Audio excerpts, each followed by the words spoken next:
Hello மக்களே, welcome to our channel. வாங்க வீடியோக்குள்ளே போகலாம். சிம்பிளான சுவையான சூப்பரான ரெசிபி தான் நம்ம இன்றைக்கி பார்க்க போகிறோம். அதுக்கு வெளியிலேருந்து ஒரு பொருள் வாங்காண்டாங்க, எல்லாமே நம்ம வீட்டில் உள்ள பொருளை வச்சு நம்ம பண்ண போகிறோம். ரொம்ப ஈஸியாகவும் இருக்கும், டிஃப்ரெண்ட்டாகவும் இருக்கும், குழந்தைகளுக்கும் ரொம்பவே பிடிக்கும். அதுக்கு நான் சப்பாத்தி தான் எடுத்திருக்கேன். நீங்கள் ஃப்ரெஷ்ஷான சப்பாத்தி கூட எடுக்கலாம், இல்லைனா ஒரு நாள் முன்னாடி உள்ள சப்பாத்தினால நீங்கள் எடுத்துக்கிடலாம். நான் மார்னிங்கில் பிரேக்ஃபாஸ்ட்டுக்கு வச்சுருந்த சப்பாத்தியில் 2 சப்பாத்தி மிஞ்சிருந்து அதை எடுத்து நல்லா ரோல் பண்ணி நம்ம நூடுல்ஸ் வெட்டுற மாதிரி கட் பண்ணி வச்சுருக்கேன். நூடுல்ஸ் பார்க்குறதுக்கு நூடுல்ஸ் மாதிரியே தான் இருக்கும். அதை ரோல் பண்ணி கட் பண்ணுங்கள். லேசாக தண்ணி தெளித்து வச்சுக்கிடுங்க, ஏன்னா அது கொஞ்சமாக காஞ்ச மாதிரி இருக்கும். அதனால் ஃப்ரெஷ்ஷாக போட்டால் நீங்கள் தண்ணி தெளிக்கிறதுக்கு அவசியம் இல்லை.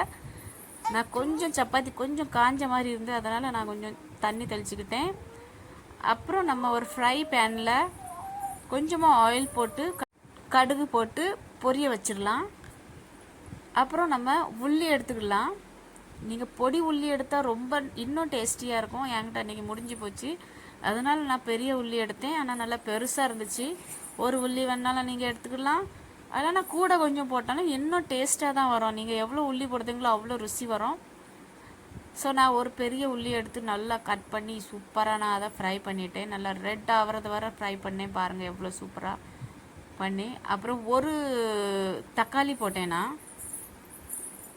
அந்த தக்காளியும் அது கூட நல்லா நல்லா வேகட்டும். அதுக்கு நடுவில் நம்ம கொஞ்சமாக வத்தத்தூள், மஞ்சத்தூள், மல்லித்தூள், கொஞ்சம் கரம் மசாலா, இதுக்கு தவிர உங்கள்கிட்ட வேறு எந்த மசாலா இருந்தாலும் நீங்கள் போடலாம், டேஸ்ட்டாக தான் இருக்கும். நான் வேறு ஒரு மசாலாவும் போடலை, நான் இவ்வளோ தான் போட்டிருக்கேன். உங்களுக்கு எவ்வளோ மசாலா வேணாலும் போடலாம், இன்னும் கொஞ்சம் ருசி தான் கொடுக்கும். ஏன்னா நம்ம பண்ணுறது சப்பாத்தி ரெசிபி, இன்னும் டேஸ்ட்டு தான் வரும். ஸோ நான் இவ்வளோ தான் போட்டேன். கரம் மசாலா, மல்லித்தூள், வத்தத்தூள், மஞ்சத்தூள், உப்பு, இவ்வளோ தான் போட்டேன்.